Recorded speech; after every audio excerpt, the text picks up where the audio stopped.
إن الحمد لله نحمده ونستعينه ونستغفره ونتوب إليه ونعوذ بالله من شرور أنفسنا وسيئات أعمالنا من يهده الله فلا مضل له ومن يضلل فلا هادي له وأشهد أن لا إله إلا الله وحده لا شريك له وأشهد أن محمدا عبده ورسوله صلى الله عليه وآله وصحبه وسلم تسليما كثيرا أما بعد. En cette nuit du 5 de Rabi' al-Awwal de l'année 1446 de la Hijra du prophète sallallahu alayhi wa sallam, qui correspond au 7 septembre 2024 du calendrier grégorien, nous sommes rassemblés par la grâce d'Allah subhanahu wa ta'ala dans ce lieu afin de traiter un thème qui est des plus importants. Le thème des générations à venir, le thème de la descendance, le thème des enfants. Les enfants sont la parure de ce bas monde. Comme nous avons lu auparavant dans la salat, on a lu le verset Al-mal wal banoun zinatul hayati dunya. Les biens et la progéniture sont la parure de cette vie. C'est vrai, c'est une réalité. Les enfants, pour nous, sont d'une importance capitale. Nos enfants sont notre capital de base. Nos enfants sont notre chair, sont importants pour nous. On les aime. On veut leur bien ici-bas pour eux, ainsi qu'on veut un bien éternel. On espère tant du fond du cœur un bien éternel dans leur devenir, dans l'au-delà. Pour approcher ce thème est traité, et alhamdulillah, la bibliothèque musulmane ne manque pas de littérature en la matière, et ainsi que les savants et les étudiants en sciences n'ont pas été manquants quant au fait de traiter ce thème-là. L'approche par laquelle nous allons approcher ce thème, c'est la suivante. Une brève introduction autour du thème, en quoi est-ce qu'il consiste, qu'est-ce qu'il comprend. Puis ensuite, précisément, l'approche du thème, elle va se développer sur les critères de l'éducateur.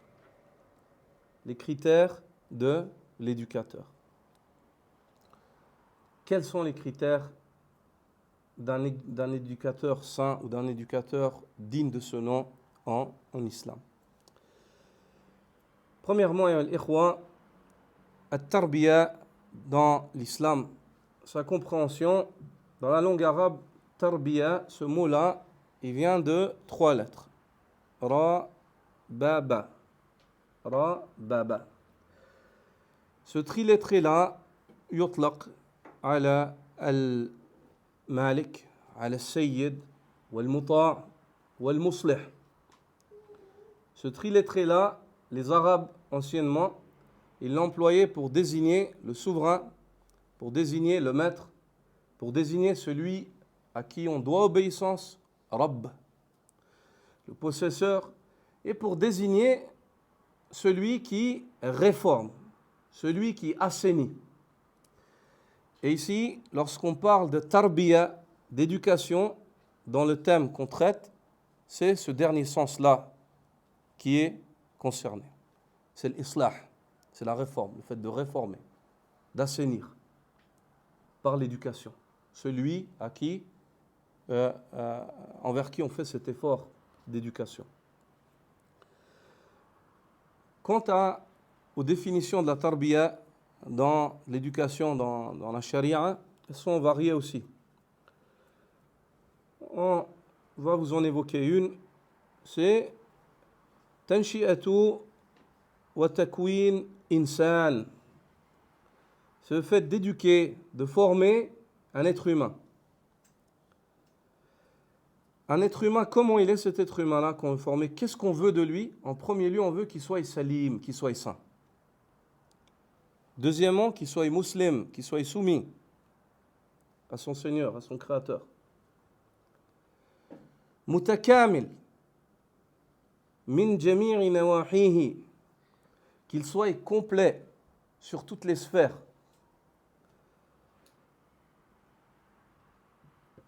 Min an-nahiyati as-sahhiyya, que ce soit au niveau de sa santé, qu'il ait une bonne santé.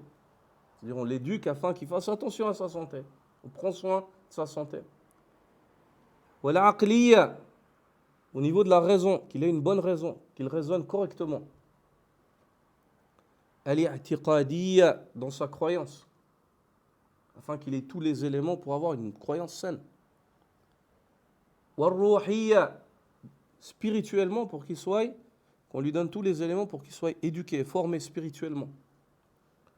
والإدارية والإبداعية, et pour qu'il soit formé dans le fait d'administrer, de gérer sa vie, dans le fait d'être productif dans sa vie. Ne soyez pas une personne qui n'est pas... L'islam, il n'est pas venu appeler la communauté musulmane à être passive. Le musulman, c'est un actif, c'est pas un passif. C'est pour ça que le prophète sallallahu alayhi wa sallam, lorsqu'il a qualifié le croyant, comment est-ce qu'il l'a qualifié? Comme l'abeille.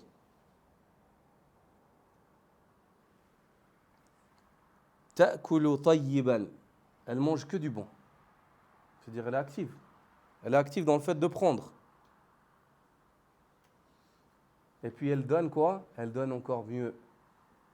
Wa tu'ti tayyiban. Elle donne encore mieux que ce qu'elle a pris. C'est-à-dire, c'est un actif. Il est actif dans le fait de prendre et il est actif dans le fait de redistribuer. Il est actif dans le fait de prendre et de redistribuer. Donc c'est ça qu'on veut. On veut que nos enfants soient des personnes qui ont tous les éléments, tous les outils pour être des personnes qui apportent le khayr, qui prennent du khayr et donnent encore mieux que ce qu'ils ont pris. Quant à l'importance de l'éducation dans la religion musulmane, divers textes prouvent cela. La parole d'Allah subhanahu wa ta'ala, qu'on a lu aussi, surat al-Tahrim, Ya ayyuhalladhina amanu qu anfusakum wa ahlikum nara wa quduha an-nas wal hijara alayha malaikatun ghilazun shidad la ya'suna Allah ma amarahum wa yaf'aluna ma yu'marun. Ô vous qui avez la foi, préservez-vous, prémunissez-vous, ainsi que vos familles, d'un feu qui est alimenté par les gens et par les hommes et les cailloux. Dans ce feu-là, il y a des anges qui sont rudes et durs. La ya'sun Allah ma amarahum. Ils ne désobéissent pas à Allah. Ils ne sont pas sentimentaux. Ils font ce qu'Allah leur demande. Ils ne désobéissent jamais à Allah dans les ordres qu'Allah leur donne. Et ils s'acquittent pleinement des ordres qu'Allah leur a donnés. Cette ayah, ayyuha al-ikhwa, Qatada, le mufassir rahimahullah, dit Qu anfusakum wa ahlikum nara. La parole d'Allah, préservez-vous, prémunissez vos personnes ainsi que vos familles d'un feu. Il dit Ta'muruhum bi ta'atillah wa tanhahum an ma'siyatillah. Allah t'ordonne d'ordonner à ta famille l'obéissance envers Allah et de leur interdire la désobéissance envers Allah. وأن تقوم عليهم بأمر الله وتأمرهم به وتساعدهم عليه. Et Allah t'ordonne de t'acquitter de l'ordre d'Allah devant ta famille, en leur présence, dans le fait de cohabiter avec eux, en t'acquittant des ordres d'Allah, et de les ordonner, eux aussi à s'acquitter des ordres d'Allah, et de les aider en cela. Ce n'est pas juste de les ordonner et de les commander, non, de les aider, de patienter en réveillant tes enfants le matin, plusieurs fois, 10 fois, 15 minutes, 20 minutes, même si ça te prend 20 minutes, tu dois faire ça. Tu ne dois pas dire, mais subhanallah, mais il ne se réveille pas, j'arrive. Non, c'est ton ordre, Allah azza wa jal amarak.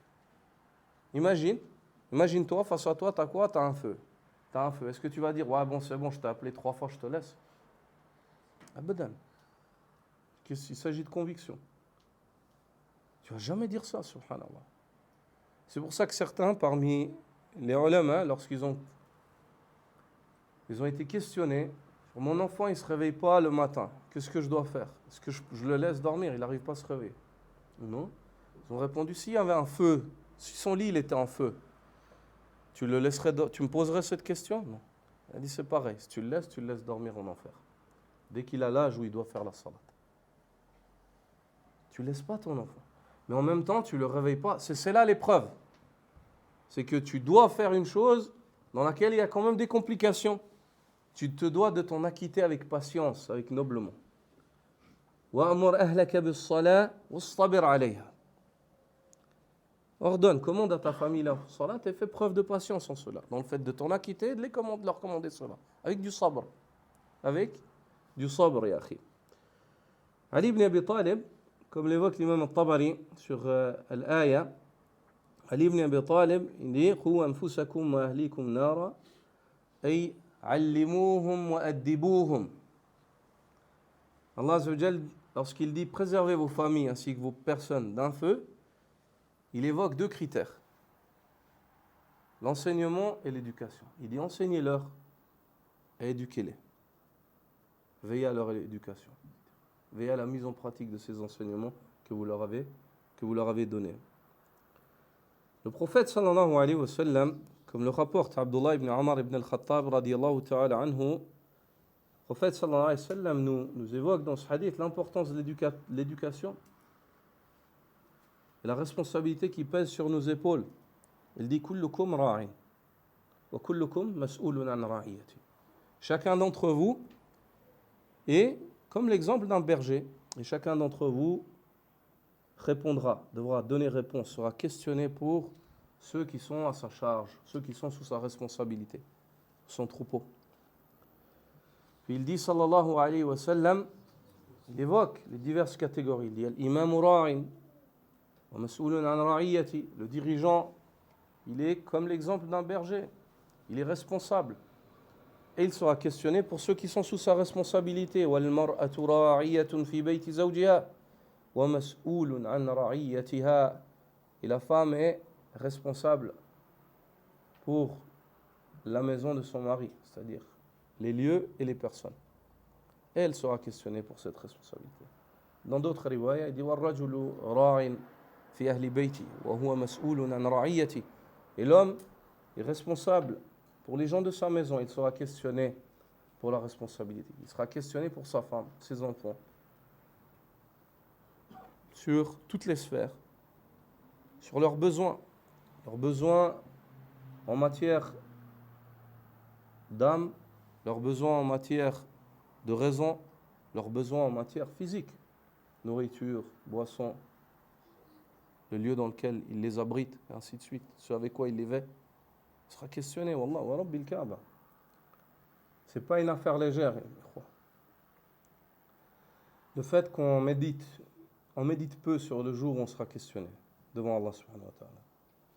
C'est une méditation à laquelle je m'appelle, personnellement, je me rappelle à moi-même, car j'ai besoin de ça, et je vous appelle à faire cela. Lorsque vous êtes seul, préparez-vous. Parce que souvent on est distrait. Notre esprit est dissipé par ce qui nous entoure, par le dunya pas. Mais, Maliki Yawmiddin, on va comparaître devant Allah subhanahu wa ta'ala. Yawma idhin tu'aradun, la takhfa minkum khafiya. Ce jour-là, vous allez comparaître. Rien ne sera dissimulé de vous, même pas la plus petite chose. Aujourd'hui, dans le dunya, on peut mentir, on peut trahir, on peut essayer de s'échapper, on peut essayer d'esquiver, on peut essayer de... Non, ce jour-là, c'est fini. C'est quoi qui témoigne? Sam'uhum wa absaruhum wa juluduhum.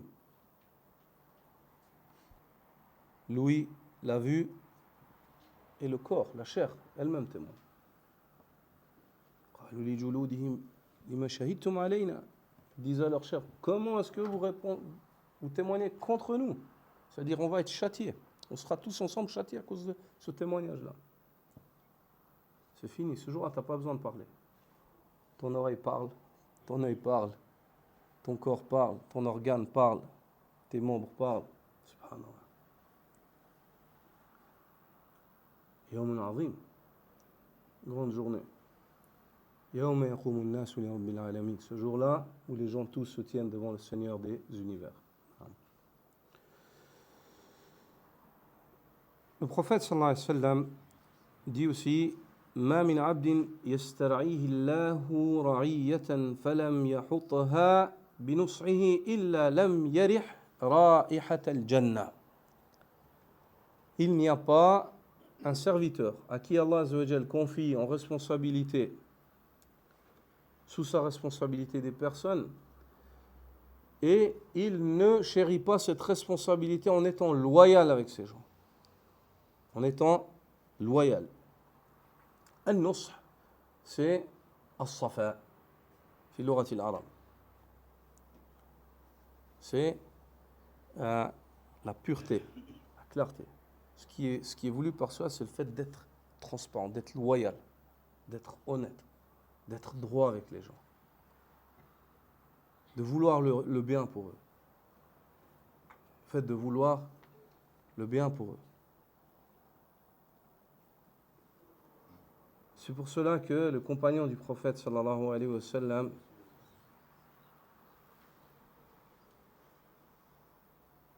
Jarir, lorsque il a envoyé son servant pour acheter une bête, il lui a donné une certaine somme. Il est allé, le marchand lui a dit tant, moins que cela. Quand il est revenu, le servant il a dit voilà, je l'ai acheté pour tant, ça c'est ce qui reste. Il a dit là, c'est pas son prix. Retourne et dis-lui d'augmenter son prix. Il est retourné, il a augmenté son prix, mais c'était toujours pas ça. Il a dit retourne lui et dis-lui que son prix c'est ça, et il prend cet argent. L'autre il n'a pas voulu, il a dit va-t'en, retourne, il a dit c'est bon, moi je suis content. Il est allé lui-même en personne. Il a dit prends cet argent, il a dit ça c'est le prix de la bête. La personne a pris l'argent, mais l'image, la manière, c'est-à-dire comment elle a pris ça, c'est comme si il se dit mais imaginons celui-là ou quoi. Ok, vas-y, je prends. Tu vois. Avec un petit sourire comme ça, un peu narquois. Comme si, qu'est-ce qu'il a celui-là? Elle a dit ya hada, laysa bi junun. Elle a dit oh un tel, ce que tu vois en moi, c'est pas parce que je suis fou ou bien je suis un imbécile. ولكن بايعت رسول الله صلى الله عليه وسلم على النصح لكل مسلم. Il a dit mais je fais ça. Parce que moi, il a dit je fais ça pourquoi? Car j'ai promis au prophète sallallahu alayhi wa sallam d'être un conseiller loyal pour tout musulman, d'être équitable et loyal envers tout musulman. Toute personne à qui Allah confie un groupe de gens et il est leur responsable et il n'est pas loyal envers eux, regardez la menace, il ne sentira pas l'odeur du paradis yawm al-qiyamah. Subhanallah.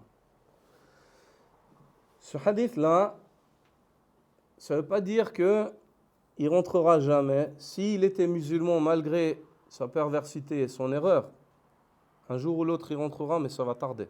Qu'Allah nous préserve de l'enfer. Ça va tarder. Et tous ces hadiths où il y a un wa'id, il ne rentrera pas au paradis, la yadkhulul jannata nammam, le colporteur n'entre pas au paradis. Ces hadiths-là, chez les savants du hadith, il y a une règle. Si ce hadith il concerne, si l'acte qui est averti, pour lequel on est averti dans le hadith, il est mis en pratique par un musulman, ça veut dire qu'il tardera avant d'entrer. Car tout musulman qui meurt musulman, dans la croyance des musulmans, il entre au paradis un jour ou l'autre. Ça c'est notre croyance, on a un ijma' là-dessus. Tout musulman, la yukhlad fil nar. Celui qui meurt musulman, il n'est pas en enfer pour l'éternité. Qu'Allah subhanahu wa ta'ala nous accorde d'entrer au paradis sans voir l'enfer. Donc, ici c'est quand même une menace qui est lourde. Car dans un autre hadith, où il s'agit d'un autre acte, le prophète sallallahu alayhi wa sallam, quand il a parlé de ils ne sentiront pas l'odeur du paradis, il a dit wa inna rihaha la yujadu min masirati arba'ina 'ama. Et l'odeur du paradis, on la sent à une distance équivalente à 40 années de voyage. 40 années de voyage. Tu voyages 40 ans sans t'arrêter. Là où tu arrives après 40 ans, après une fois de plus ici, il n'est pas fait mention de voyage à pied, en courant, en chameau, en quoi qu'il en soit. 40 années de voyage, tu voyages 40 ans, tu t'arrêtes, tu sens l'odeur du Jannah. Allahu Akbar. Subhanallah. Qu'Allah Azza wa Jalla nous accorde le Jannah, ya Rabbil Alamin. Ibn Umar radiyallahu ta'ala anhu disait Addib ibnak fa innaka mas'oulun anhu. Éduque ton enfant, car tu seras questionné à son sujet. Et il évoque précisément مسؤول عن أي شيء يا ابن عمر ماذا أدبته وماذا علمته. Regarde, comme Ali ibn Abi Talib, il évoque ces deux points-là. Tu seras questionné, quelle est l'éducation que tu lui as donnée et qu'est-ce que tu lui as enseigné? Quel est le savoir? Qu'est-ce que tu lui as transmis comme ilm? Allah va te questionner sur ça. Et le prophète sallallahu alayhi wa sallam nous informe que la meilleure des aumônes, c'est l'éducation qu'on donne à nos enfants. Il dit la an yu'addiba ahadukum la an yu'addiba ar-rajul walada khayrun lahu min an yatasaddaqa bi sa'. Le fait que l'homme éduque son enfant, c'est meilleur pour lui que le fait qu'il donne une poignée en aumône. Une poignée de quelque chose, ma dhakara walakin ayyu shay. Et puis, le prophète sallallahu alayhi wa sallam nous enseigne dans le fait de porter une grande attention à ce qu'on laisse comme éducation à nos enfants, tout comme on porte une attention à ce qu'on va leur laisser comme héritage. Chacun d'entre nous réfléchit, il dit, je vais essayer de faire une maison, quelque part. Ça, c'est normal, c'est naturel. Nos parents, ils ont pensé comme ça, nous aussi. On essaie, qu'est-ce que je vais leur laisser? Si je tombe malade ou s'il m'arrive quelque chose, j'essaie de leur laisser quelque chose. De l'argent ou une maison. Ou... Chacun d'entre nous. Même il nous enseigne cela. Il dit le fait que l'un d'entre vous laisse ses enfants dans la suffisance, c'est bien meilleur pour lui qu'il les laisse dans le besoin des gens. Ça c'est clair. Ça c'est clair. Pas une personne qui va dire non, mais comment c'est possible? Le dunya, non. Tu es dans le dunya, tu es obligé de vivre avec ce dunya, tu le veuilles ou non.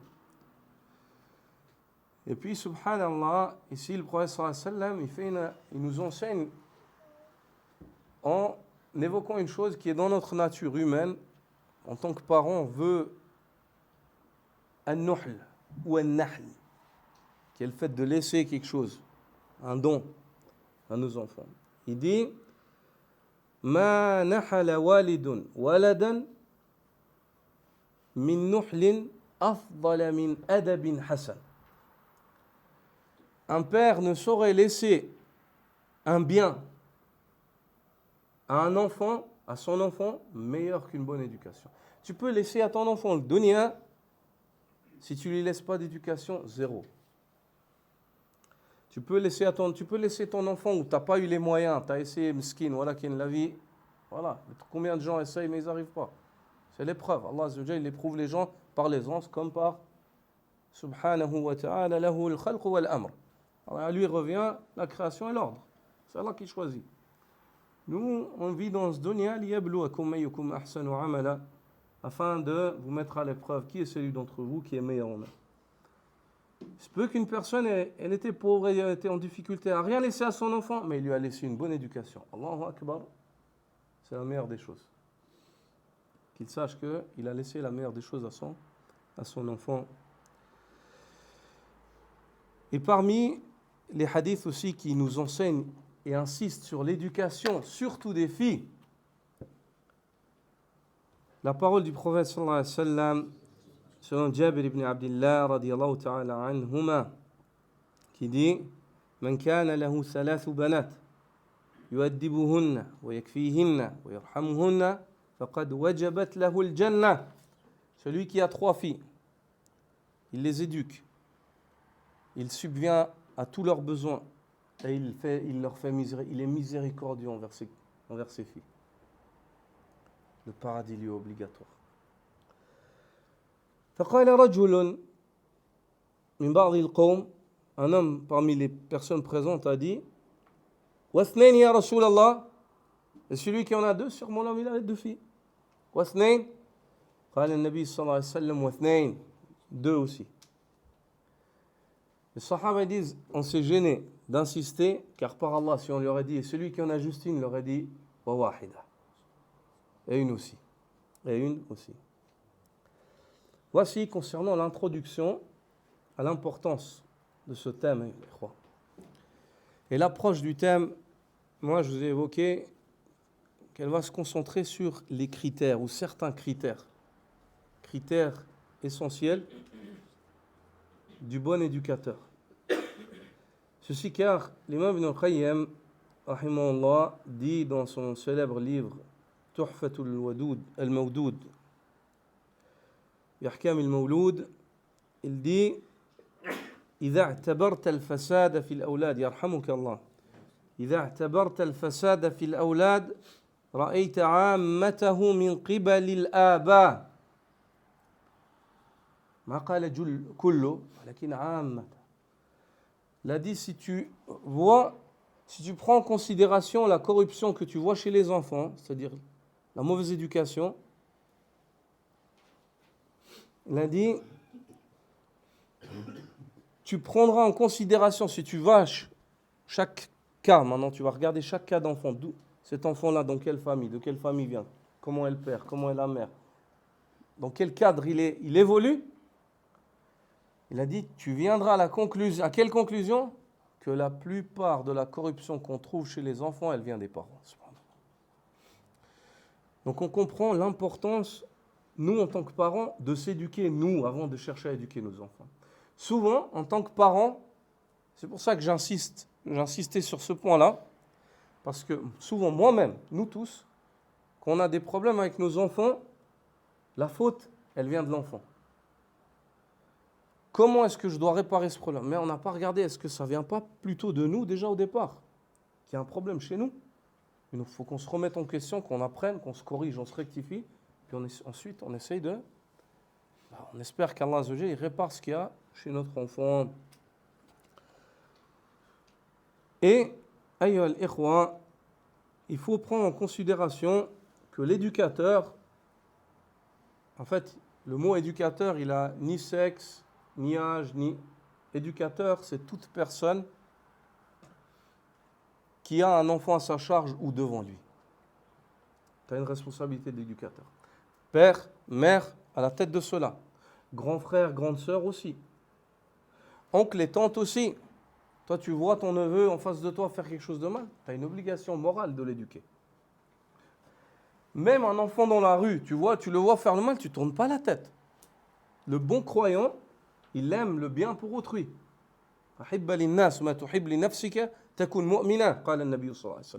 Aime pour les autres ce que tu veux pour toi-même, tu seras un bon croyant. Le bon croyant, il aime le bien pour la société dans laquelle il vit, pour les gens qui l'entourent, pour tout un chacun. Il n'est pas content de voir le mal. Il est triste de voir le mal. Voir les enfants de son voisin mal éduqués, il n'est pas heureux. Si toi, tu vois le mal chez quelqu'un et que tu es heureux, il faut réviser ton iman, ya akhi. C'est-à-dire ta foi, tes désirs, ils ne sont pas en relation avec ce que Allah aime et agrée. Il faut réviser. Raji' nafsak, raji' imanak. Si tu vois les enfants d'un ami ou d'un frère qui ne sont pas sur une bonne voie, ou bien ils dévient à un moment de leur vie, tu dois être triste. Le moindre des choses, c'est que tu penses à lui, que tu invoques en sa faveur. Tu dis, Ya Rabbi, iftah alay, addib awlada, a'inhu. Tu dois vouloir le bien. Ça, c'est la perception de l'islam chez les premiers musulmans. Les premiers musulmans, ils n'étaient pas heureux de voir les uns les autres. Non. Aujourd'hui, subhanallah, il se peut qu'une personne, elle voit l'enfant de quelqu'un qui va mal, et dit, ah, subhanallah, t'as vu? Oui, شفت? subhanallah, ايش هذا يا أخي? أين نحن? أين إيماننا? أتحب الخير لأخيك؟ Le Prophète sallallahu alayhi wa sallam, il dit, لا يؤمن أحدكم حتى يحب لأخيه ما يحب لنفسه. L'un d'entre vous n'a pas complété sa foi jusqu'à ce qu'il désire pour son frère ce qu'il veut pour lui-même.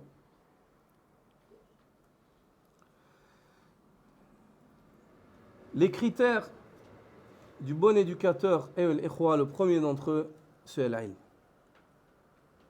Le premier d'entre eux, c'est le savoir.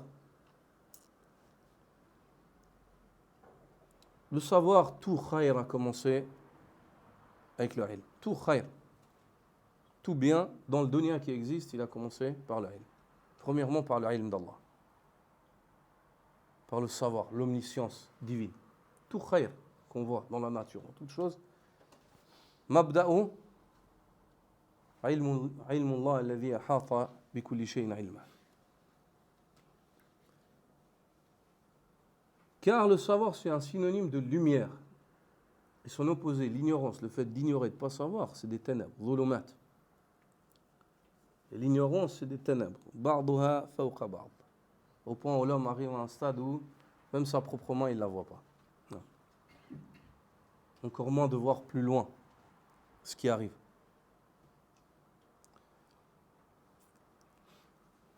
Et le ilm et l'ikhwa, en premier lieu, c'est le ilm shara'i, la connaissance religieuse, car c'est par celle-ci qu'on juge qu'est-ce qu'on doit faire et qu'est-ce qui plaît à Allah. C'est ça qui nous intéresse, nous. C'est de plaire à Allah. Nous, pourquoi est-ce qu'on essaye de nous acquitter de notre devoir d'éducateur? Pour plaire à Allah. Pour plaire à notre Seigneur. Pour que cette créature qu'Allah a mis entre nos mains, nous, on en a pris soin. Ensuite, Allah fait ce qu'il veut. Yawm al-Qiyamah, l'argument, il est levé de nos épaules. Nous, on s'est acquitté de notre devoir. Ensuite, nous, on n'est pas des seigneurs, ce n'est pas nous qui décidons, c'est Allah qui décide. Alina bil asbab, l'akhd bil asbab, wa thiqa billah azza wa jal, wa husnu dhanni bih, on doit prendre les causes, on est en confiance en Allah, on a une bonne opinion envers Allah, khalas. Fa'alun lima yurid. Allah fait ce qu'il veut. Cheikh Ibn Uthaymin, rahimahullah, dit wa huwa ilm al-kitab wa sunnah. Et la science légiférée, c'est la science du livre et de la sunna. ولا يطلب من المربي سوى القدر الواجب على كل مكلف أن يتعلمه. Et l'éducateur, ce qui lui incombe, c'est de savoir la quantité obligatoire de science. On ne peut pas dire à un éducateur, tu dois apprendre Sahih al-Bukhari en entier pour éduquer quelqu'un. Non. D'accord? Le qadr al-wajib, ce qui lui incombe de savoir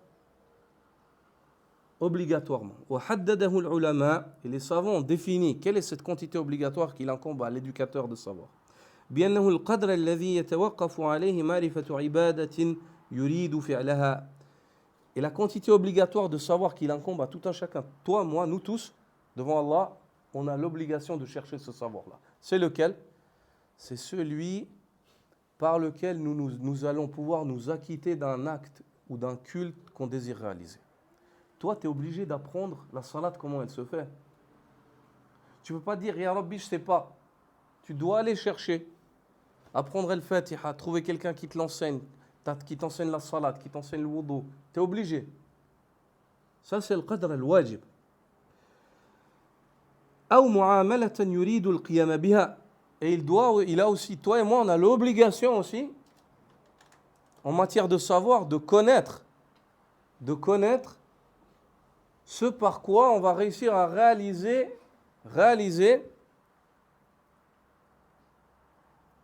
un lien ou un comportement envers quelqu'un, un lien avec quelqu'un. Par exemple, le comportement envers les parents. C'est quoi la bienfaisance envers les parents auprès d'Allah? Comment je suis bienfaisant? Et c'est quoi le uquq? C'est quoi le fait d'être mauvais envers ses parents? Tu es obligé de savoir ça.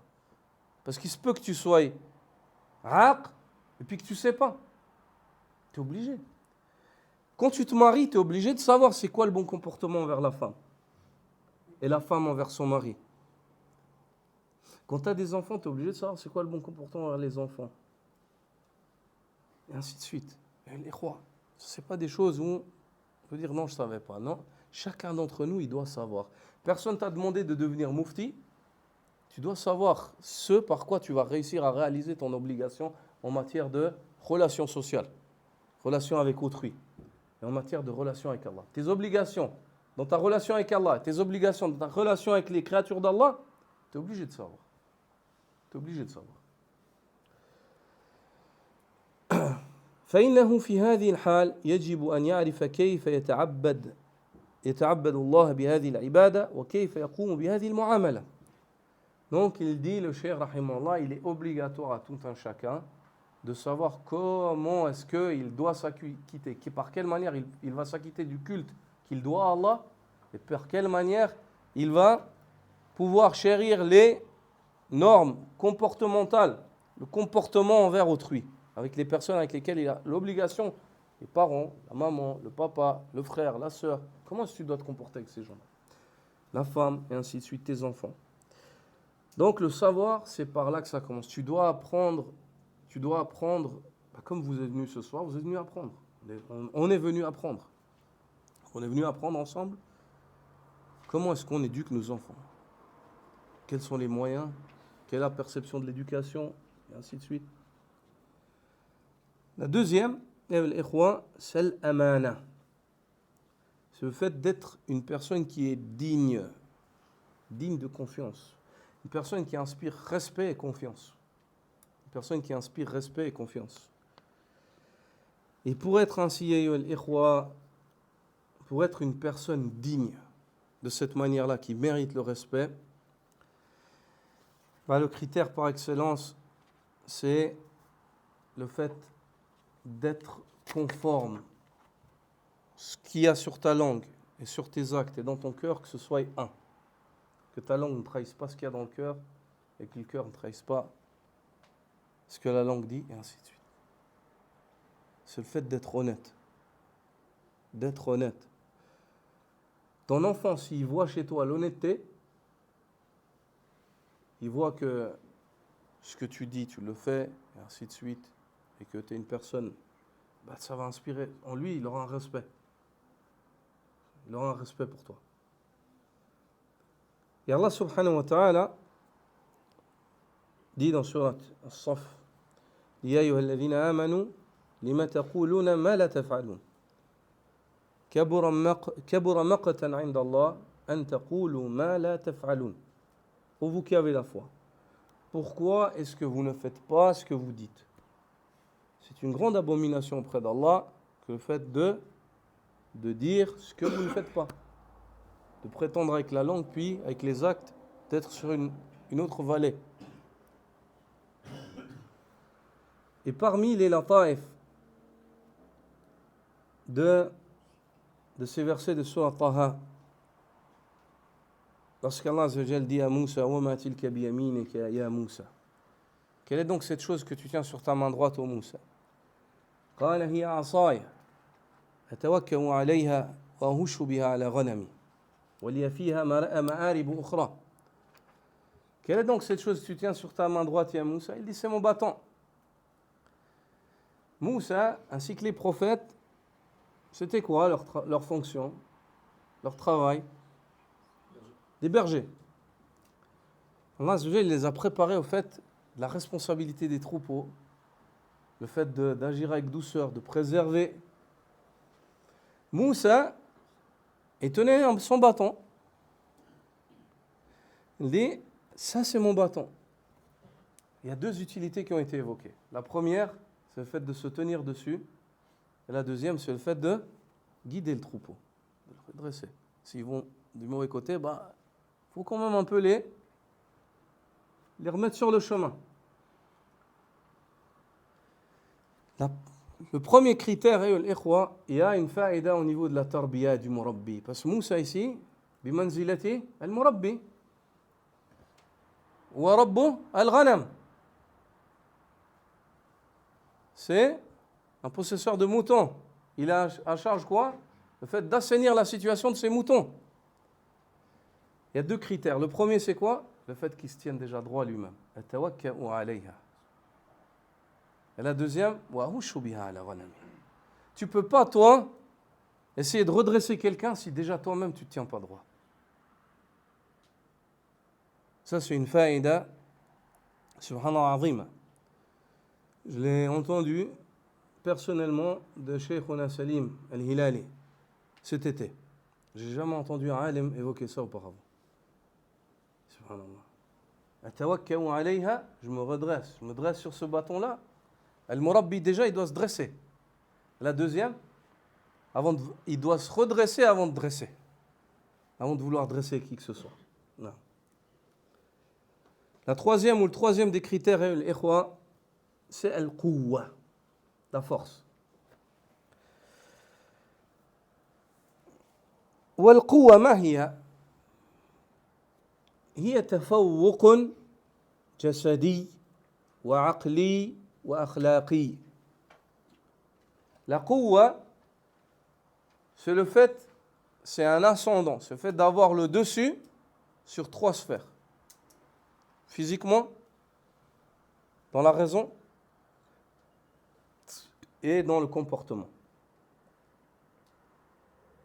Il faut que l'éducateur il ait un ascendant sur ceux qui l'éduquent physiquement, dans la raison, dans le raisonnement. Il faut que son raisonnement il soit au-dessus du leur.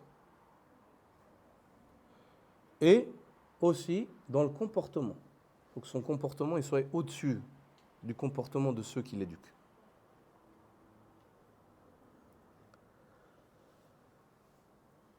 Et sur ce point-là, ce point-là, c'est un point très important, dans lequel j'appelle mes sœurs à se réviser sur la place qu'elles font à leur mari au sein de la famille. Parce que là, le mari va jouer un gros rôle dans ce point-là. Tu trouveras que les familles dans lesquelles la femme, elle a toujours enseigné aux enfants, et ça c'est les anciennes familles, anciennement, chaque fois on nous enseigne, le papa, il y a papa qui arrive, il y a si, papa il faut le respecter, regarde il se fatigue pour nous. On avait, le père c'était le Superman dans la famille. Il avait une manzila, tu le voyais arriver à la maison, quand tu étais petit tu as l'impression que ton père il peut tout faire. Pourquoi? Qui t'a mis ça dans la tête? Qui? Hein? Al-Ummul Kalima, la noble maman. C'est elle qui a joué ce rôle-là. C'est elle qui a joué ce rôle-là. Le père, ainsi, regardez ci, regardez ça, on connaît que du khayr de lui, ici, Allah dit khayran, et ainsi de suite, ainsi de suite. Subhanallah, au point où l'enfant, il voit son père comme... Et là, subhanallah, la mère, elle travaille avec lui, mais si elle a des soucis, elle ramène ça à man yatafawwaq jisman wa aqlan wa khuluqan. Si ça coince dans l'éducation avec des enfants, elle revient, elle ramène l'affaire à qui? À l'autorité supérieure, c'est l'autorité du père. À ce moment-là, ça fait son effet. Mais si dans la maison, il n'y a plus ça, où tout est brouillé, même l'enfant, il est perdu, miskin. Et demain, quand la mère, elle est désemparée, parce que le problème, souvent, les enfants, sur ce point-là, on comprend pourquoi est-ce que avec nos enfants, on a très peu de problèmes dans le fait de leur enseigner quand ils sont en bas âge. Et que les problèmes, en général, ils commencent tout de suite à l'adolescence. L'adolescence, même par les salafs, elle a été appelée marhalatul junun, subhanallah. Elle a été appelée bien plus tard par les éducateurs qui ont étudié cela.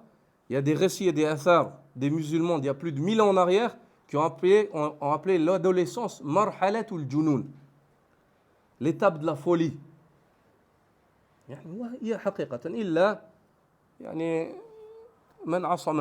Si ce n'est celui qu'Allah a préservé, à la base, la plupart des jeunes, c'est une période qui est difficile.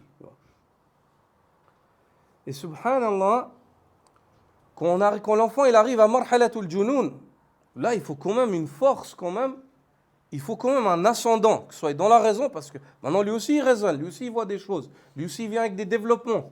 En plus il a une force physique, en plus, c'est-à-dire il est dans cette marhala où il ne réfléchit pas, alors il veut débattre, il veut échanger, il veut...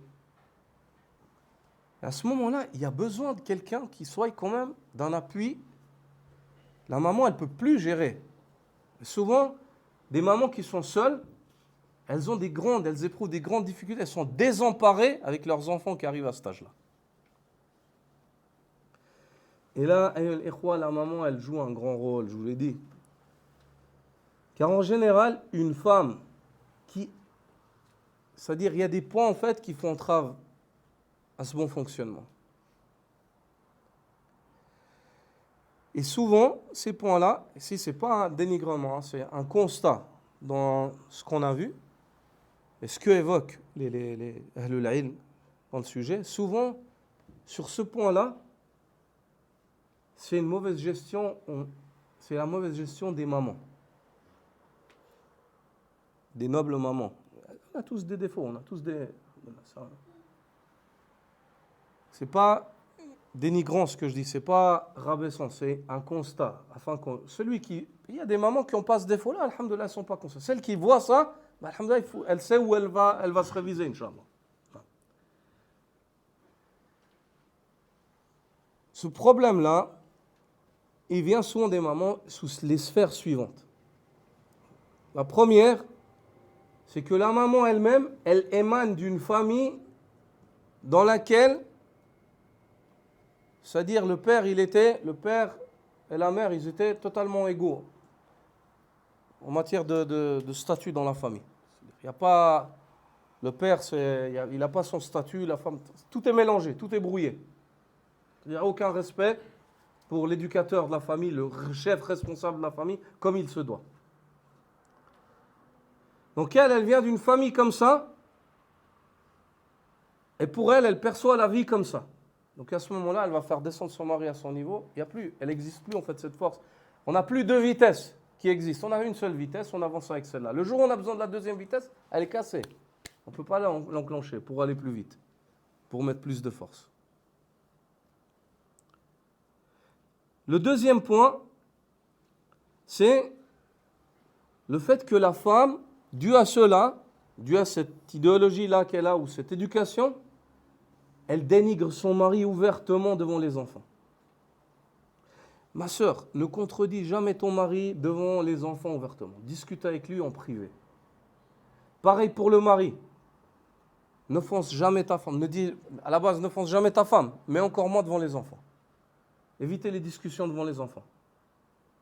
Ça détruit l'enfant. Yufsid al-khuluq. Il faut toujours éviter. Patiente. Les enfants ils dorment, tu peux discuter, échanger. Personne n'a dit ne contredis jamais ton mari. Non, le prophète sallallahu alayhi wa sallam, ces femmes des fois lui ont dit ya Rasulallah, pourquoi ci, pourquoi ça. Mais avec l'éducation, on échange. Mais le fait de contredire ouvertement, de dénigrer, de rabaisser, ah mais c'est bon, lui c'est pas, ou comme ça, ou des fois même pour rigoler. Wallah yu'athir fi akhlaq al-awlad bishaklin la yusaf. Sihri. Ça influence le comportement, l'éducation des enfants d'une manière indescriptible. La troisième, c'est le fait que la femme, peut-être elle ne contredit pas ouvertement, mais en cachette. Et ça, c'est encore pire. Elle dit oui, comme ça, et puis après, dès que le père, tiens, vas-y, va faire, c'est bon. Lui, il a dit, mais c'est pas grave, vas-y, c'est entre toi et moi. Allahu Akbar, ça, c'est... Il faut qu'il y ait une harmonie, entre le père et la mère. Que ce soit vraiment, qu'ils soient homogènes dans leur position, dans leurs avis. Par exemple, si la maman, elle a dit non sur une chose, que l'enfant, il vient vers toi pour essayer, tu dis non. Tu dois obéissance à ta maman. Elle a dit non. Et pareil, et surtout si le père, il dit non, la maman, elle veut dire non, ton père, qu'est-ce qu'il a dit? Non. Moi, je lui obéis. S'il me dit non, je fais non. C'est non, pour moi aussi. À ce moment-là, l'enfant, il sera vraiment ordré. Il a vécu dans une famille où il y a des choses, il y a un fonctionnement, ce n'est pas une anarchie où on fait. Et encore moins une maison de trahison. On trahit le chef de la famille, la tête, le toit de la maison, on le trahit. Cet enfant-là, il apprend par sa mère, après, par la suite, à trahir. Demain, il fait des bêtises, il fait des choses dans le dos de ses parents. C'est qui lui a enseigné ça? La maman. Est-ce qu'elle a voulu faire de lui une personne comme ça? Non. Jahlan, par ignorance. C'était un sentiment de pitié envers l'enfant qui est déplacé. C'est une ra'fa qui est déplacée.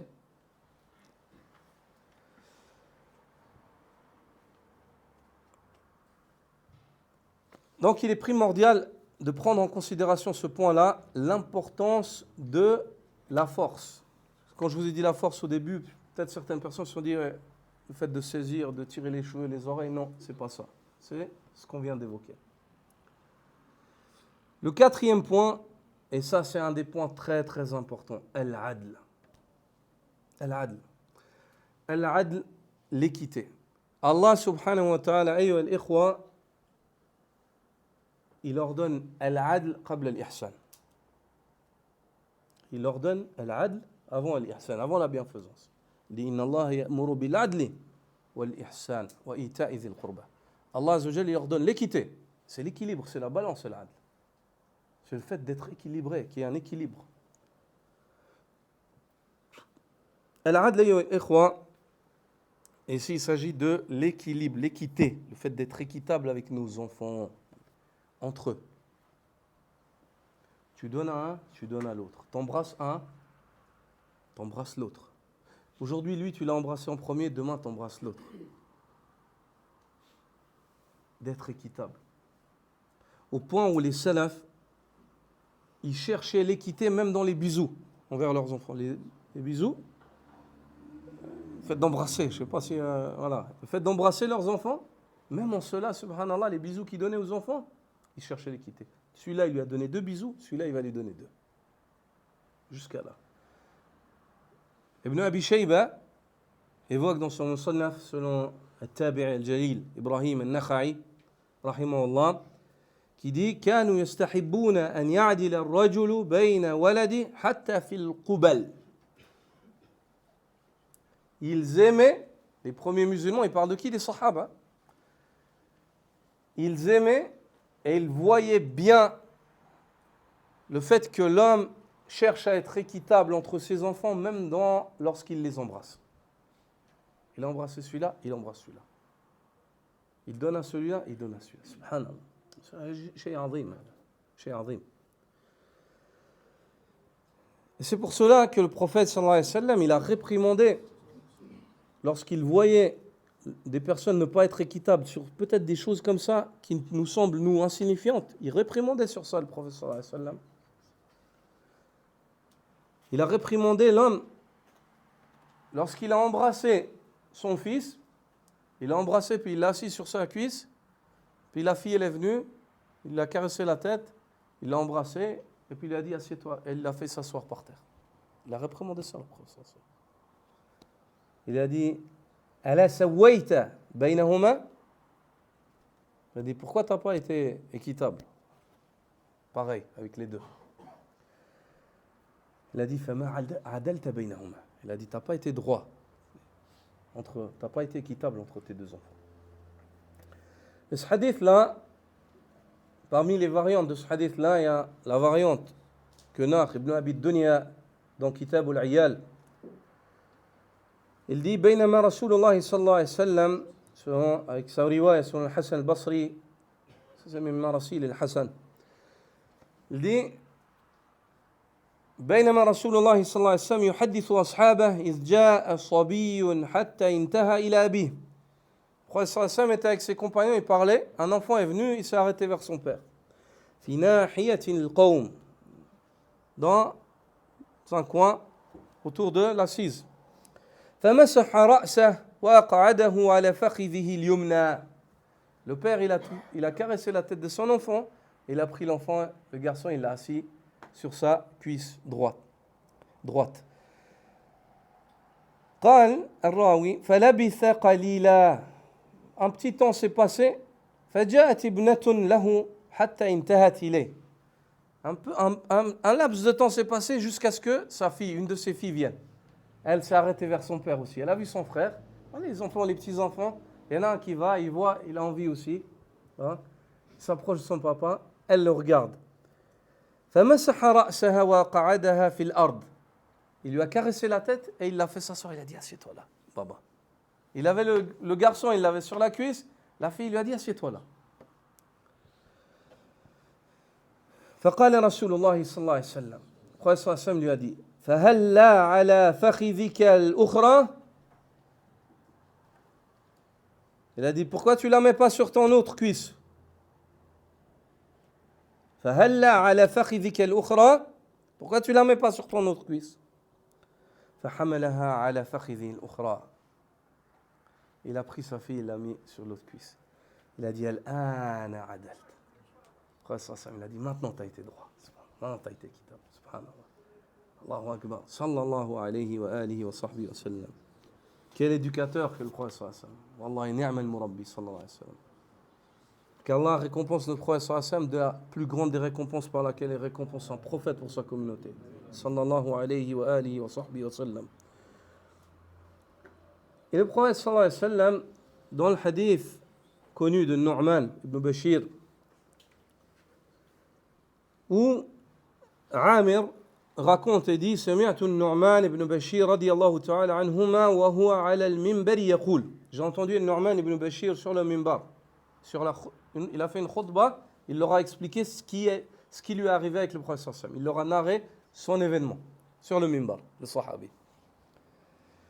أعطاني أبي عطية فقالت عمرة بنت رواحة يعني أمه لا أرضى حتى تشهد رسول الله صلى الله عليه وسلم. Nu'man ibn Bashir, son père Bashir, lui a donné quelque chose. Il lui a donné quelque chose. Et puis, sa maman, Umratu bint Rawaha, la compagnonne, elle a dit, je ne suis pas d'accord que tu donnes ça à mon fils jusqu'à ce que le prophète sallallahu alayhi wa sallam soit témoin. Regardez, la sahabi, elle a trouvé que ce n'était pas juste. Regardez cette maman, subhanallah. Pourquoi? Parce que Al-Bashir, il avait d'autres femmes et d'autres enfants. Il a dit jusqu'à ce que le prophète sallallahu alayhi wa sallam témoigne. Fata Rasulallah sallallahu alayhi wa sallam. Bashir, il est venu au prophète sallallahu alayhi wa sallam. Il dit, inni a'taytu ibni min Umrata bint Rawaha atiyah. J'ai donné à mon fils que j'ai avec Umrata bint Rawaha, la fille de Rawaha. Je lui ai donné un don. Famaratni an ushhidaka ya Rasulallah. Elle me demande de te prendre à témoin pour ce don, pour voir si c'est en ordre. قال أعطيت سائر ولدك مثل هذا؟ Le prophète sallallahu alayhi wa sallam, il a dit, est-ce que tu as donné à tes autres enfants cela aussi? قال لا. Il a dit non, je ne l'aurais pas donné. Il a dit فاتقوا الله واعدلوا بين أولادكم. Craignez Allah et soyez équitables. Établissez l'équité entre vos enfants. Soyez justes. فرجع قال يعني النعمان فرجع فرد عطيته.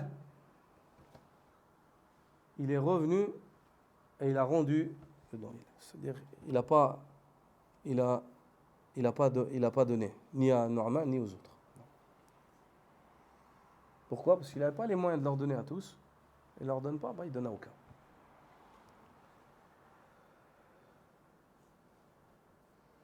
Et dans une riwaya d'Al-Bukhari, de ce hadith-là, il dit, sallallahu alayhi wa sallam, la tushhiduni ala jawr. La tushhiduni ala jawr. Ne me prenez pas témoin dans une injustice, dans un mal que vous faites. Ne me prenez pas, ne me demandez pas que moi je sois témoin, je témoigne de cela. Ibn Qudama, dans Al-Mughni, il évoque qu'il y a des situations spécifiques dans lesquelles la charia d'Allah Azza wa Jal, elle reconnaît qu'il est permis ou possible d'établir des distinctions. Par exemple, comme le fait de priver un enfant pour le punir, parce qu'il s'est mal comporté, il a fait une erreur, de donner à ses frères et sœurs, dire, toi aujourd'hui tu seras puni.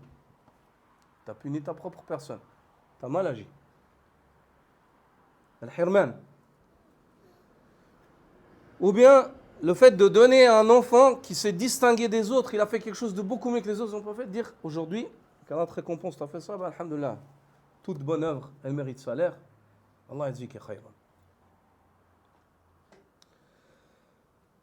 Mais ça aussi, c'est important, l'ikhwa, mura'at al-hal, le fait de prendre en considération la situation. Il se peut que des fois, le fait que tu fasses ça, ça pousse un enfant à devenir d'œuvrer que par intérêt. Ou alors, ça pousse les autres enfants à avoir de la haine envers leurs frères. Et ça, c'est arrivé dans le récit de Yusuf, alayhi salam. D'accord? Faites attention.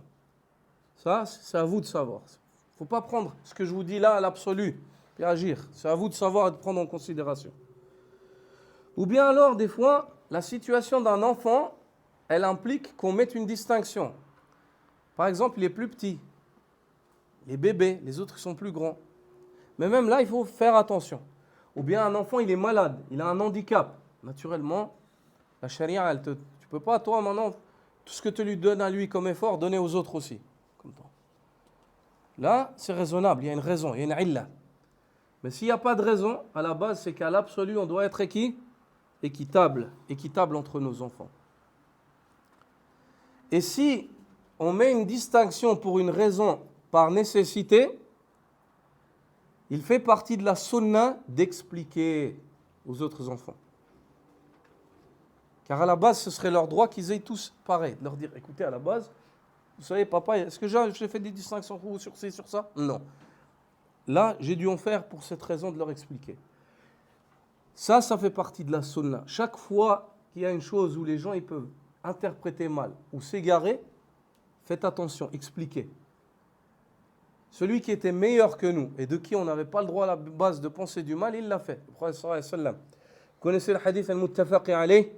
Lorsque le prophète sallallahu alayhi wa sallam il était dans les i'tikaf et sa femme Safiya, al-Mu'minin, elle est venue le visiter pour discuter avec lui la nuit. Il est sorti la raccompagner. Puis quand ils sont arrivés devant la porte de Salama, en train de marcher et de discuter, il y a deux hommes parmi les Ansar qui sont sortis. Et ils ont vu le prophète sallallahu alayhi wa sallam, ils ont passé le salam, le prophète sallallahu alayhi wa sallam il leur a rendu le salam, puis ils ont pressé le pas. Ils ont pressé le pas en regardant comme ça. Il a dit, allez, arislikuma, arrêtez-vous. Inna Safiya zawjati, c'est Safiya ma femme. Je dis, subhanallah ya Rasulallah. Comment est-ce qu'on aurait pu penser autre chose? Il leur a dit, le démon, il court, il circule près du fils d'Adam comme le sang. Comme le sang. Donc, l'ikhwa, faites d'expliquer aux enfants s'il y a une chose où ils peuvent mal comprendre, où le shaitan il peut venir leur faire penser du mal, des parents, je dis regarde, ils sont injustes envers toi, ils sont... Coupe court, assieds ton enfant, embrasse-le, dis-lui voilà, ibni, hakada, hakada, la situation, tu comprends, elle est comme ça. Donne-lui des explications. Donne-lui des explications. Ça, c'est une chose qui manque aussi souvent dans l'éducation des enfants, c'est qu'on ne communique pas. On n'explique pas à nos enfants. Il faut s'asseoir, il faut discuter. Il faut discuter. Le cinquième point, c'est le hirs. Le hirs, c'est le fait de désirer profondément et de redoubler d'efforts pour que tout bien arrive à cet enfant-là. Ce hirs-là, chez nous, des fois, il est déplacé. Il s'arrête qu'à des choses matérielles. Et des fois, tellement on veut le bien pour nos enfants que ça nous pousse des fois à les priver de certains biens. Je vous ai expliqué la question de la salat. Des fois, tu vois l'enfant, tu miskin, il dort profondément. Quand je le réveille, il faut le réveiller. C'est pour son bien. Ça, c'est un hirs déplacé. C'est vrai que tu veux son bien, tu as envie qu'il se repose. Mais il faut voir un bien plus grand qu'il y a derrière cela, car c'est l'ordre de son Créateur. C'est Allah Azza wa Jal. Par la bouche du prophète sallallahu alayhi wa sallam, il nous a enseigné comment on doit faire.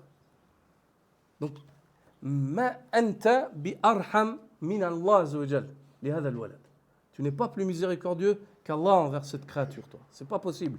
C'est pas possible. Donc ce hirs-là, des fois, souvent chez nous, il est déplacé. Il faut qu'on fasse attention. Et ça a une influence sur l'enfant. Il devient comme paralysé. On le prive de certaines choses parce qu'on prend trop soin de lui. Sur des choses où il n'y aurait pas besoin de prendre autant que ça. Alors qu'on oublie, on néglige certaines autres. Et des fois même, certaines qui sont essentielles, on les écrase, on les piétine pour certaines autres, en voulant le bien, mais par notre ignorance, pas par mauvaise volonté. Mais après, on arrive à un mal. C'est pour ça que, ayyuhal ikhwa wal akhawat, si vous prenez en considération deux catégories d'enfants et vous les comparez, vous allez voir ceux, en général, qui ont reçu la meilleure éducation, c'est quoi? C'est les enfants de la ville ou c'est les enfants de la campagne? Barakallahu fik. Il y a un ijma'. Alhamdulillah. Ittifaq, al-ulama. C'est facile. La campagne. Pourquoi? Est-ce que c'est par le confort? Est-ce que c'est par la caresse? Non. Non. C'est parce qu'il y a des principes. C'est qu'il faut faire certaines choses parce qu'on est tous dans le même bateau et que c'est comme ça. Il faut le faire et que cet enfant-là, de cette vie difficile, des fois, il profite. Il est formé. Il est ta'addab, il est tarabba. Alors que le petit citadin, non. Il arrive des fois après dans sa vie, ما تربى على هذه الأشياء, il arrive face à des murs des fois, personne ne lui a enseigné. Parce qu'on l'a toujours mis dans un cocon, on l'a toujours préservé de tout. Bah maintenant, yubashir, et il est désemparé. Il manque d'éducation, il ne sait pas. Il sait pas. C'est pour cela qu'il faut prendre en considération ce point-là. Et le sha'ir Abu Tamam, Habib ibn Aus al-Harith al-Ta'i, il a eu raison lorsqu'il dit فَقَسَى لِيَزْدَجِرُوا فَقَسَى لِيَزْدَجِرُوا وَمَا يَكُ رَحِيمًا فَلْيَقْسُوا أَحْيَانًا عَلَى مَنْ يَرْحَمُ فَقَسَى لِيَزْدَجِرُوا وَمَا يَكُ رَحِيمًا فَلْيَقْسُوا أَحْيَانًا عَلَى مَنْ يَرْحَمُ. Il s'est montré dur afin qu'ils soient réprimandés, qu'ils sachent où sont les limites et ce qui est mauvais pour eux. Que celui qui est miséricordieux se montre des fois dur envers ceux à qui il fait miséricorde. Qu'il se montre des fois dur envers ceux à qui il fait miséricorde. Donc, al-hirs al-haqiqi, il est sur deux sphères. La première, l'invocation. Là, je te dis, à l'absolu, fais ton maximum, ne t'arrête pas. Invoque, invoque, invoque. Là, tu n'auras jamais fait assez. D'accord ? En règle générale, on ne manquera pas d'efforts dans le fait de les nourrir et de les vêtir. Surtout pas dans les sociétés dans lesquelles on vit, t'inquiète pas. T'inquiète pas. Donc l'invocation, ça, sans limite, sans arrêt, chaque sujoud, la nuit, le jour, en train de marcher, invoque. Ud'u Allah azza wa jalla. La deuxième, c'est le mutaba'a wal mulazama. Et ça nous manque aussi, aujourd'hui, dans les sociétés dans lesquelles on vit. Al-mutaba'a, le fait de suivre, al-mulazama, le fait d'accompagner. Suivre, mutaba'a, à distance, de voir la situation, prendre en considération. Ou al-mulazama, le fait de donner du temps à nos enfants. Aujourd'hui, on ne donne plus de temps à nos enfants. Aujourd'hui, on ne donne pas. Même quand on leur donne du temps, on ne leur donne pas du temps. Parce que même quand on leur donne du temps, souvent on est avec ça.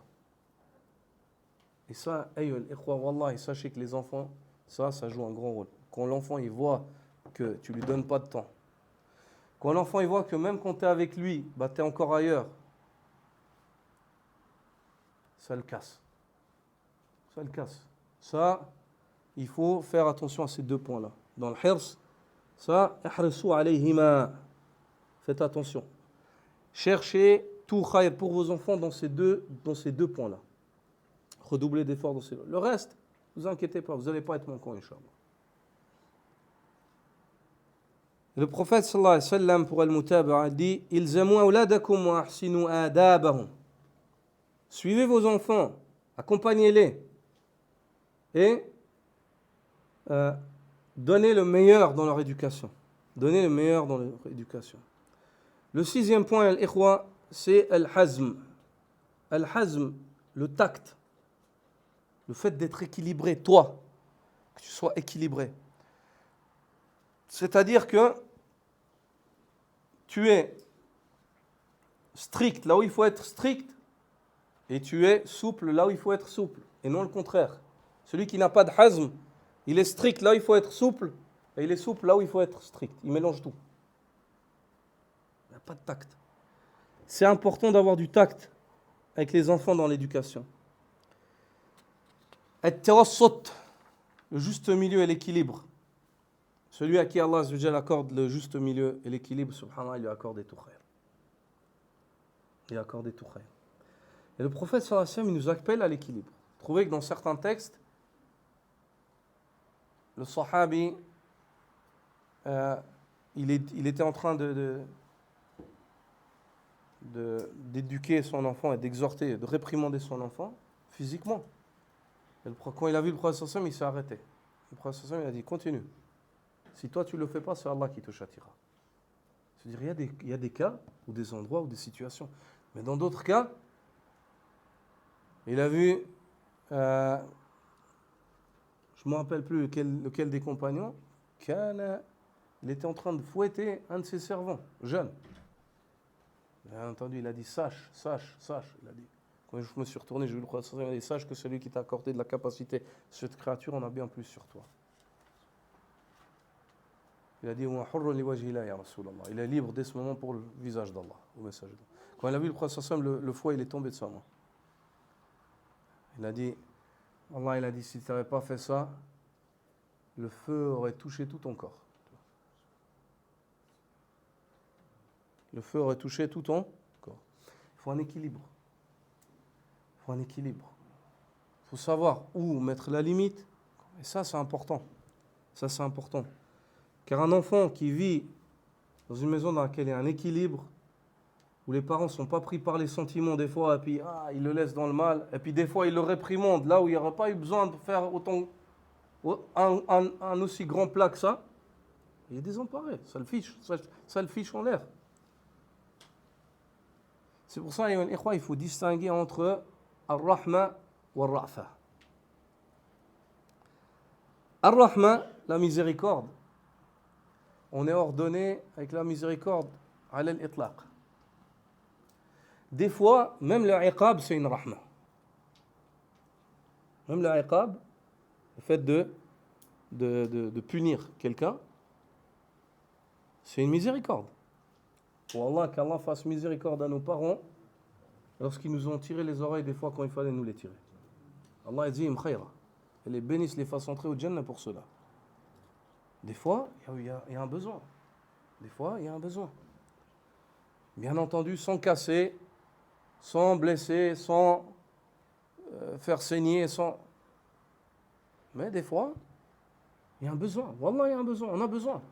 Des fois, l'être humain, il est comme ça. Il est comme ça. Il a besoin d'être arrêté sec. Tac, stop. Sinon, il ne va pas s'arrêter. Après, at-tabi' takhtalif. La nature des gens, elle n'est pas pareille. Des fois, deux enfants, ils vivent dans la même maison, ils n'ont pas la même nature. Donc, l'ikhwa, le fait de punir ou comme ça, c'est pas un manque de miséricorde. Mais par contre, la ra'fa, c'est quoi la ra'fa, fi lughati al-arab? C'est iradatu isal al-khayr wa man'i wa daf'i al-makruh. الرأفة إرادة وصال الخير على الإطلاق ودفع كل شيء يكره تريد أن تدفعه. C'est le fait de vouloir amener tout bien et éloigner tout mal. Ça, c'est la ra'fa. Et la ra'fa, on n'est pas ordonné avec la ra'fa à l'absolu. Allah Azza wa Jal, l'aya fi surat Nur. La ta'khudhukum bihima ra'fa fi dinillah.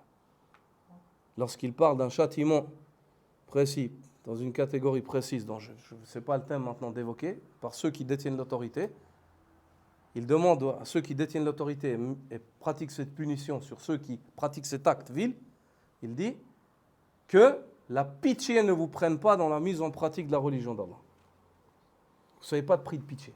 De ra'fa. Donc, c'est important de distinguer cela et d'avoir du hazm, de savoir, d'être équilibré. Et puis si vraiment il faut punir, alors à ce moment-là il faut punir. Le prophète sallallahu alayhi wa sallam dit wa aymullah law anna Fatimata bint Muhammadin saraqat laqata'tu yadaha. Le prophète sallallahu alayhi wa sallam il dit par Allah azza wa jal, si Fatima la fille de Muhammad volait, c'était lui le détenteur du commandement. Donc il parle en tant qu'autorité, pas en tant que personne individu. Il a dit si Fatima avait volé, moi-même Muhammad j'aurais coupé sa main. Dit le prophète sallallahu alayhi wa sallam. Pourtant, Fatima, c'est l'enfant qu'il aimait le plus. Sallallahu alayhi wa sallam. Ça, c'est le hazm. C'est le hazm. C'est l'enfant qu'il aimait plus au point où quand elle rentrait, il se levait, sallallahu alayhi wa sallam, pour l'accueillir à la porte. La septième caractéristique, c'est as-salah, le fait que le parent soit vertueux. C'est important que les parents soient vertueux pour qu'Allah azza wa jalla leur donne des bons enfants. Mais cette caractéristique-là, j'aimerais vous dire que ne la prenez pas comme une caractéristique absolue, que le shaitan ne joue pas avec vous, vous disiez, qu'est-ce que moi j'ai fait? Mais qu'est-ce que Nuh il a fait pour que son fils y soit comme ça? Est-ce qu'il a été manquant? Ça, à la base, c'est une cause, mais ce n'est pas à l'absolu le fait que toi tu vas être vertueux, que ton enfant il sera vertueux. Et ce n'est pas à l'absolu le fait que ton enfant, tout d'un coup, il n'a pas été vertueux pendant un moment, qu'il ne va pas redevenir plus vertueux que toi par la suite. Alhamdulillah. Ici, Allah Azza wa Jal, lorsqu'il nous parle dans Surat Al-Kahf de ce mur-là que Al-Khadir avec Moussa ont détruit, et ils l'ont reconstruit. وَكَانَ أَبُوهُمَا صَالِحًا. Qu'est-ce qui a été la raison? Pourquoi est-ce qu'Allah il a envoyé ses deux serviteurs pour détruire un mur et le reconstruire, afin que quand il soit redétruit, ces enfants orphelins, ils soient matures, et à ce moment-là, le trésor qui était caché dessous sort? C'était quoi la cause? وَكَانَ أَبُوهُمَا صَالِحًا. Allah il a préservé l'intérêt de la descendance de cet homme parce qu'il avait été vertueux. Et ici, al-ab, dans l'aya, c'est pas le père. في لغة العرب قد يطلق الأب كلمة الأب على الجد أو الأجداد الذين قبله. Ici, il s'agit, comme l'a dit Ibn Abbas, il a dit, c'est, je ne sais pas combien de générations il évoque, avant. Un homme vertueux avant, parmi ses ancêtres, il était vertueux. Allah, il a préservé la richesse qu'il y avait, en fait, qui était cachée sous ce mur. Sous certaines variantes, c'était quoi? Suhufun fiha ilm, dit Ibn Abbas. Subhanallah. C'était quoi? C'était des feuillets dans lesquels il y avait du ilm, du savoir. Ils n'étaient pas encore prêts à recevoir ce ilm-là. Subhanallah. Donc, al-ikhwa, c'est important. Ça, c'est une règle, pas à l'absolu, mais c'est important. Il a été évoqué que Abdul Quddus, parmi les anciens musulmans, ils l'ont vu prier une prière très complète, avec des longs recours, des longs sujoud. Ils ont dit, Ma hadha wa madhhabuka ma'rouf. Ils disent, c'est quoi ça? Alors qu'à la base, on te connaît. Tu ne pries pas comme ça. Il a dit, sunnatul balad wa adatul jasad wa salamatul walad.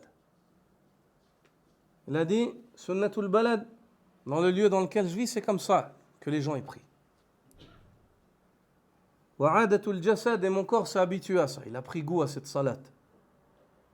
Wa salamatul walad, et avec cela, j'espère le salut de ma descendance.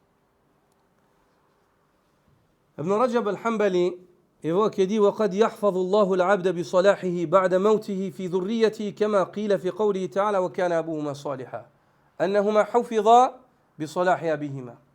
Il se peut qu'Allah Azza wa Jal préserve le serviteur dans sa descendance par sa vertuosité, parce qu'il était vertueux. Après sa mort, comme Allah Azza wa Jal nous dit وَكَانَ أَبُوهُمَا صَالِحًا, au sujet de ces orphelins de qui le mur desquels a été détruit pour être reconstruit. C'était quoi la cause? Pour préserver leur intérêt, leur bien? Leur père était vertueux. Ibn Rajab dit aussi dans Jami' al-Ulum wal-Hikam, قال سعيد بن مسيب لابنه لأزيدن من صلاتي من أجلك رجاء أن أحفظ فيك ثم تلا هذه الآية وهو يبكي وكان أبوهما صالحا. Saïd ibn Musayyab a dit à son enfant, je vais rajouter dans ma salat en espérant qu'Allah me préserve en toi. Puis il lui a lu la parole d'Allah wa kana abuhuma saliha, et leur père était vertueux. Et il pleurait. Saïd ibn Musayyab. Il disait à son enfant, je vais augmenter ma salat en espérant qu'Allah me préserve en toi. Et il lisait la parole d'Allah wa kana abuhuma saliha. Omar ibn Abdel Aziz disait Ma min mu'minin yamutu illa hafidhahu Allahu fi aqibihi wa aqibi aqibih. Il n'y a pas un croyant qui meurt si ce n'est qu'Allah le préserve dans sa descendance et la descendance de sa descendance. La descendance de sa descendance. Allah Azza wa Jalla nous préserve. Ce n'est pas nous qui préservons nos enfants, c'est Allah subhanahu wa ta'ala. Allah subhanahu wa ta'ala qui nous préserve tous. As-sidqu, le fait d'être véridique, c'est la huitième caractéristique. C'est important d'être véridique, c'est primordial. Le fait d'être véridique, c'est un critère de foi. Et c'est un critère qui va en opposition avec les pires des créatures, les hypocrites. As-sidqu, subhanallah, il y a une liaison entre le sidq et la amana. As-sidqu, amana, qala le Nabi sallallahu alayhi wa sallam. Wal kadhibu, khiyana. Le sidq, le fait d'être véridique, c'est ça la amana. C'est ça le fait d'être digne de confiance. Un homme véridique, tu as confiance en lui. Et là, on comprend mieux al-amana. Al-amana, c'est quoi un homme amin? C'est un homme qui a du sidq. Et un homme qui a du sidq, c'est quoi? C'est un homme dont sa langue, ses membres et son cœur, ils sont conformes. Ils sont en fusion totale. C'est pour cela que lorsque les Sahaba ont qualifié Omar, ils ont dit La takhafu min Omar, fa inna batinahu ka zahiri. N'ayez pas peur de Omar. Son intérieur, il est comme ce qu'il y a à l'extérieur. Ce que tu vois d'Omar à l'extérieur, c'est ce qu'il pense à l'intérieur. Il ne cache rien. Il a du sidq. Et le prophète, sallallahu alayhi wa sallam, une fois, il a vu une dame qui appelait son enfant en lui promettant Viens, je vais te donner quelque chose. Il lui a dit Madha aradti an tu'tiya. Il a dit Qu'est-ce que tu voulais lui donner? Elle a dit Aradtu an u'tiyahu tamra.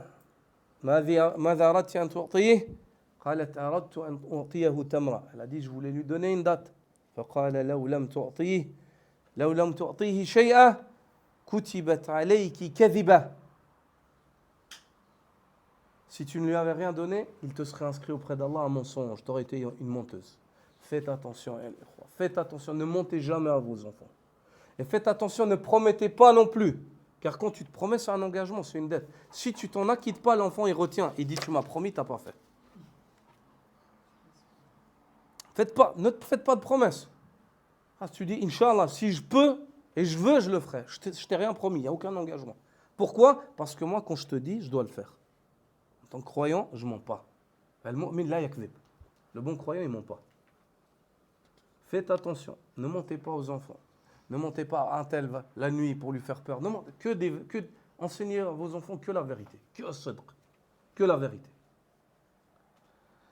La 9e et la dernière caractéristique, c'est al-hikmah, la sagesse. Soyez sages. Soyez sages. Celui à qui Allah a donné la hikmah, Allah lui a donné un grand bien. Et la hikmah, c'est quoi? C'est le fait de savoir quoi dire, quoi faire, comment te comporter avec ton enfant, comment réagir, et ainsi de suite. Subhanaka wa bihamdik, ashhadu an la ilaha illa ant, astaghfiruka wa atubu ilayk.